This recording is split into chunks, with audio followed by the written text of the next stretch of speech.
Hello guys, welcome back my YouTube channel. आप सभी का हमारे यूट्यूब चैनल पर स्वागत है। फ्रेंड, आज की वीडियो काफ़ी इम्पोर्टेंट होने वाली है, क्योंकि आज की वीडियो में हम एसएससी, एमटीएस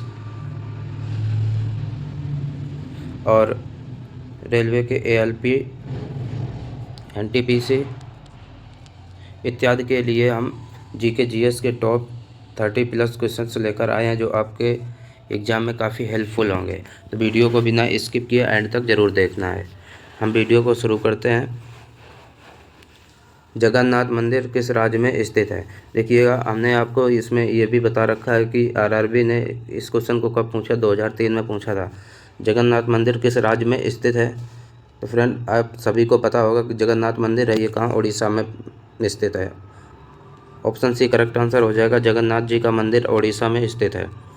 नेक्स्ट क्वेश्चन है, दिल्ली स्थित जामा मस्जिद का निर्माण किसने करवाया था? तो दिल्ली में स्थित जामा मस्जिद है, इसका निर्माण किसने करवाया था?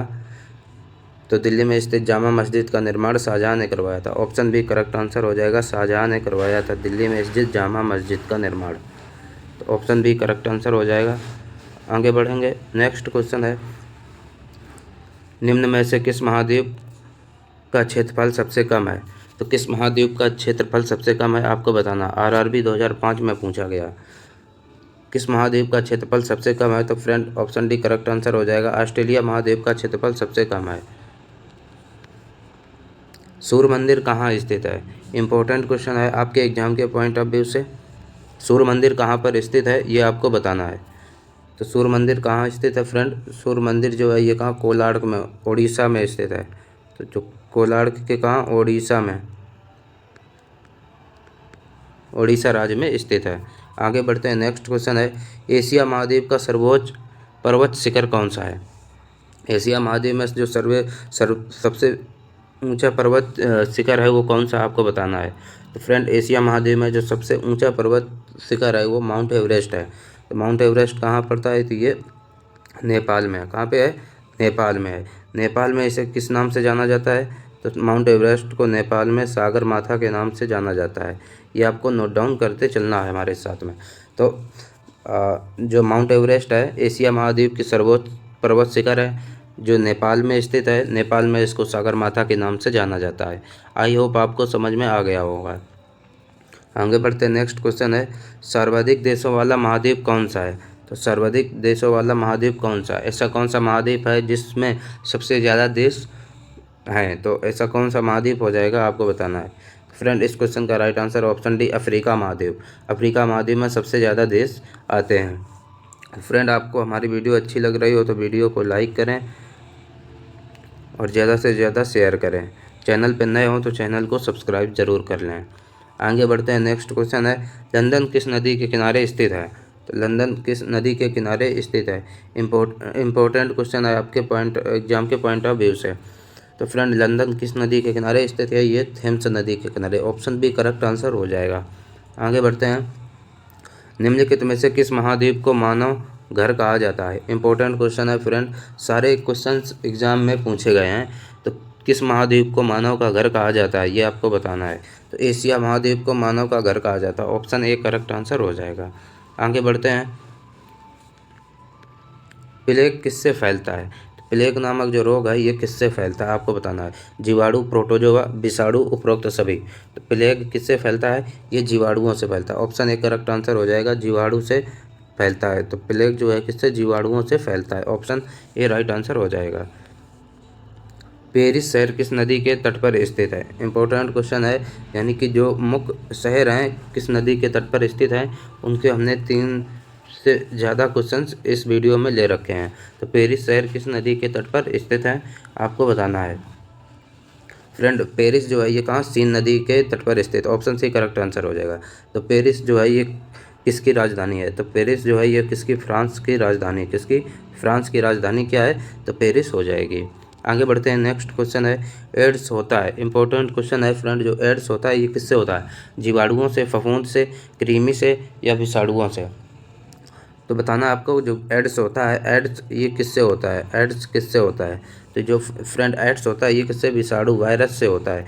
ऑप्शन डी करेक्ट आंसर हो जाएगा। पीलिया रोग किसे प्रभावित करता है? तो मानव शरीर में जो पीलिया रोग हो जाता है ये किसको प्रभावित करता है?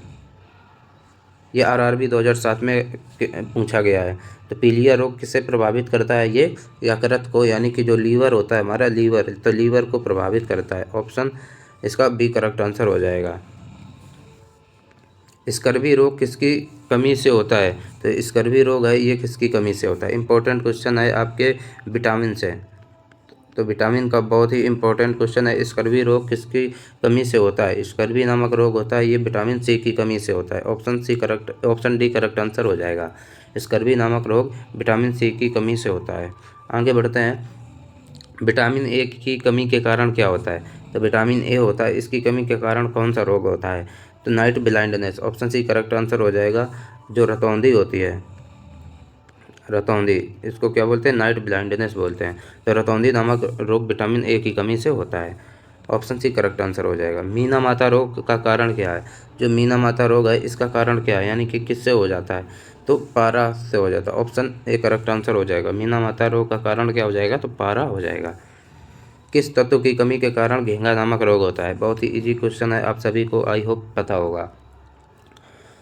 किस कमी के कारण घेंगा नामक रोग हो जाता है? तो फ्रेंड ये आयोडीन की कमी के कारण। किसके? Iodine. Option C correct answer होगा। आयोडीन के कारण मानव शरीर में कौन सा घेंगा नामक रोग हो जाता है? इनमें से वसा में कौन विलय नहीं होता है? तो वसा में कौन सी विटामिन होती है जो विलय नहीं होती है? तो vitamin A, vitamin B, vitamin E and vitamin K. तो वसा में जो विटामिन विलय नहीं होती, विटामिन कौन सी? Vitamin B.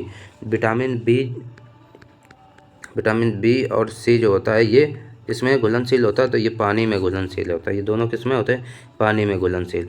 और विटामिन ई, ए, ई, के और विटामिन डी जो होता है ये वसा में घुलनशील होती है। तो इस क्वेश्चन का जो राइट आंसर हो जाएगा ऑप्शन बी हो जाएगा। विटामिन बी जो होता है ये वसा में विलय नहीं होता है, यानी कि घुलता नहीं है। आगे बढ़ते हैं। निम्नलिखित में से कौन सी बीमारी पानी द्वारा नहीं होती है? तो निम्नलिखित में कौन सी बीमारी है जो पानी के द्वारा नहीं होती है फ्रेंड? तो इस क्वेश्चन का राइट आंसर ऑप्शन सी हैज़ा हो जाएगा। हैज़ा जो है ये भी पानी के द्वारा नहीं होती है। आगे बढ़ते हैं। टाइफाइड से शरीर का कौन सा अंग प्रभावित होता है? टाइफाइड नामक जो रोग है इससे हमारे शरीर का कौन सा अंग प्रभावित होता है? तो फ्रेंड टाइफाइड नामक रोग से हमारे शरीर की आंत प्रभावित होती है। क्या? तो ये आंत को प्रभावित करता है। ऑप्शन सी करेक्ट आंसर हो जाएगा। हैजा का कारण क्या है? तो हैजा होने का कारण क्या है ये आपको बताना है। जो हैजा है ये किससे हो जाता है? तो फ्रेंड जो हैजा है ये किससे? विषाणुओं से होता है। ऑप्शन बी करेक्ट आंसर हो जाएगा। निम्नलिखित में किसकी कमी से एनीमिया रोग होता है? तो किसकी कमी से मानव शरीर में एनीमिया नामक रोग हो जाता है? एनीमिया क्या होता है? खून की कमी। एनीमिया का मतलब होता है खून की कमी। तो खून की कमी, एनीमिया का अर्थ होता है खून की कमी। तो निम्नलिखित की कमी से एनीमिया रोग होता है। किसकी कमी से? तो लोहे की कमी से। Fe जो आयरन होता है इसकी कमी से क्या हो जाता है? मानव शरीर में एनीमिया नामक रोग हो जाता है। केंद्रीय खाद्य प्रौद्योगिकी अनुसंधान संस्थान कहाँ स्थित है? आरआरबी 2008 में के एग्जाम में पूछा गया क्वेश्चन है।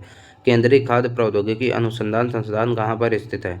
तो फ्रेंड ये कहाँ पर स्थित है? ये आपके मैसूर में स्थित है। ऑप्शन डी करेक्ट आंसर हो जाएगा। मैसूर में स्थित है। आगे बढ़ते हैं। नेक्स्ट क्वेश्चन है। दांतों में निम्नलिखित में से क्या होता है? तो दांतों में क्या पाया जाता है ये आपको बताना है।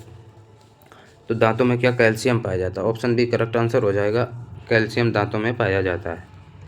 विटामिन ई का रासायनिक नाम क्या है? इंपॉर्टेंट क्वेश्चन है आपके एग्जाम के पॉइंट ऑफ व्यू से। विटामिन ई का रासायनिक नाम क्या हो जाएगा? सभी लोग कमेंट बॉक्स में इसका जवाब देंगे। विटामिन ई का रासायनिक नाम टोकोफेरॉल होता है। ऑप्शन डी करेक्ट आंसर होगा। टोकोफेरॉल विटामिन ई का रासायनिक नाम होता है। विटामिन सी का रासायनिक नाम क्या है? विटामिन सी का रासायनिक नाम क्या है? इंपॉर्टेंट क्वेश्चन है आपके एग्जाम के पॉइंट ऑफ व्यू से, आपको नोट डाउन करते चलना है।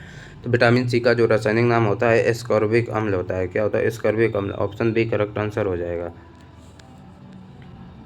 शाकाहारी में सबसे अधिक प्रोटीन किस में पाया जाता है? तो शाकाहारी में सबसे अधिक जो प्रोटीन होती है किस में पाया जाता है? तो फ्रेंड जो प्रोटीन होती है किसमें? सब्जियों में। जो हरी सब्जियां वगैरह होती हैं उसमें सबसे अधिक प्रोटीन पाया जाता है। ऑप्शन सी करेक्ट आंसर हो जाएगा। इसमें प्रोटीन नहीं पाया जाता है। तो आपको बताना है किसमें प्रोटीन नहीं पाया जाता। मांस, दूध, चावल और दाल में। तो किसमें प्रोटीन नहीं पाया जाता है फ्रेंड? ये चावल में प्रोटीन नहीं पाया जाता है। ऑप्शन सी करेक्ट आंसर हो जाएगा। मानव शरीर में कार्बोहाइड्रेट पुनः संग्रहित होता है। तो मानव शरीर में कार्बोहाइड्रेट पुनः कहाँ पर संग्रहित होता है ये आपको बताना है। तो ग्लाइकोजन के रूप में संग्रहित होता है। कहाँ पर? ग्लाइकोजन के रूप में मानव शरीर में कार्बोहाइड्रेट पुनः संग्रहित होता है, ग्लाइकोजन के रूप में। ऑप्शन डी राइट आंसर होगा। खिलाफत आंदोलन का आरंभ किया गया था। तो खिलाफत आंदोलन का आरंभ कब किया गया था? तो फ्रेंड खिलाफत आंदोलन का आरंभ किसने किया था ये पूछा है। खिलाफत आंदोलन है इसका जो आरंभ था ये अली बंधुओं ने किया था। ऑप्शन डी राइट आंसर होगा। भारत भारती के रचनाकार कौन से हैं? तो भारत भारती के जो रचनाकार हैं ये आपको बताना है। भारत भारती के रचनाकार कौन हो जाएंगे? Maithili Sharan Gupt. Option C right answer हो जाएगा। भारत भारती के रचनाकार मैथिली शरण गुप्त थे। सैडलर आयोग का संबंध किससे था? सैडलर आयोग जो था इसका संबंध किससे था? शिक्षा से था। ऑप्शन डी राइट आंसर हो जाएगा। सैडलर आयोग का संबंध शिक्षा से था। गोदान किसकी रचना थी? इंपॉर्टेंट क्वेश्चन है फ्रेंड। गोदान जो थी ये किसकी रचना थी? तो गोदान जो थी ये किसकी? मुंशी प्रेमचंद जी की रचना थी। किसकी? Munshi Premchand ji. Option A right answer हो जाएगा। गोदान मुंशी प्रेम जी की रचना थी। नेक्स्ट क्वेश्चन है पोस्ट ऑफिस के लेखक कौन है? पोस्ट ऑफिस के लेखक कौन है ये आपको बताना है। पोस्ट ऑफिस के लेखक हैं Rabindranath Tagore. Option A right answer हो जाएगा। भारत में पहला समाचार पत्र किसने शुरू किया था? तो भारत में पहला समाचार जो पत्र था ये किसने? जेम्स हिक्की ने शुरू किया था। ऑप्शन डी राइट आंसर हो जाएगा। जेम्स हिक्की ने शुरू किया था। 27 दिसंबर 1911 में पहली बार जनगण मन कहाँ पर गाया गया था? तो 27 दिसंबर 1911 में पहली बार जो जनगण मन था ये कहाँ पर गाया गया था? ये भारतीय राष्ट्रीय कांग्रेस के कलकत्ता अधिवेशन में गाया गया था। कब? 1911 में। 27 दिसंबर 1911 में भारतीय राष्ट्रीय कांग्रेस की कोलकाता अधिवेशन में पहली बार जनगण मन अधिनायक यानी कि राष्ट्रगान गाया गया था। तो फ्रेंड अगर आपको हमारी वीडियो अच्छी लग रही हो तो वीडियो को लाइक करें और ज़्यादा से ज़्यादा शेयर करें। चैनल पर नए हों तो चैनल को सब्सक्राइब करें, बेल आइकन को प्रेस कर लेना है। मिलते हैं नेक्स्ट वीडियो में। Thank you.